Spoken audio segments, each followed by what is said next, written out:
Hello friends, in John 6:38 we read, "For I have come down from heaven not to do my will, but to do the will of him who sent me." Jesus is speaking. He says he came down from heaven not to do his own will, but to do the will of him who sent me, to do God's will.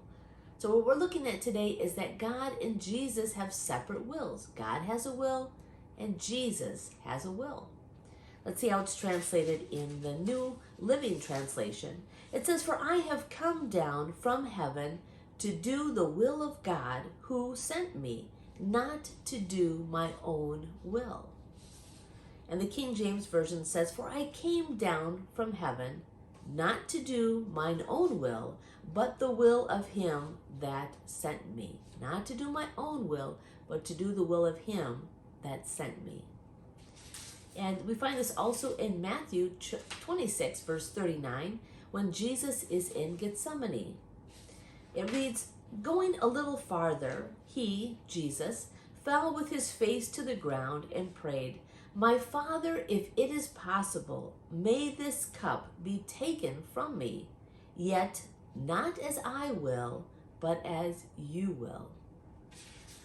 The New Living Translation says, "He went on a little farther and bowed with his face to the ground, praying, 'My Father, if it is possible, let this cup of suffering be taken away from me. Yet I want your will to be done, not mine.'" And the King James Version says, "And he went a little farther and fell on his face and prayed, saying, 'O my Father, if it be possible, let this cup pass from me. Nevertheless, not as I will, but as thou wilt.'" So what does this mean? Well, very simply that God has a will separate from the will of the Son. Jesus doesn't say, notice, he doesn't say, "My flesh has a different will from my spirit," or "my 100% man has a different will from my 100% God." He says that he came from heaven with a different will from the one who sent him. "I have come down from heaven not to do my will, but to do the will of him who sent me."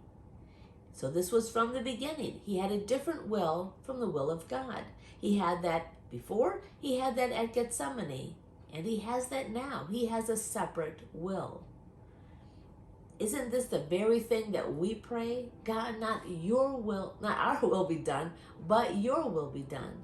Jesus taught his disciples to say, "Our Father who art in heaven, hallowed be thy name. Thy kingdom come, thy will be done on earth as it is in heaven." They wanted God's will to be done, and that is our prayer too. May your will, Father, be done in our lives, not our will. Well, have a good week. Take care.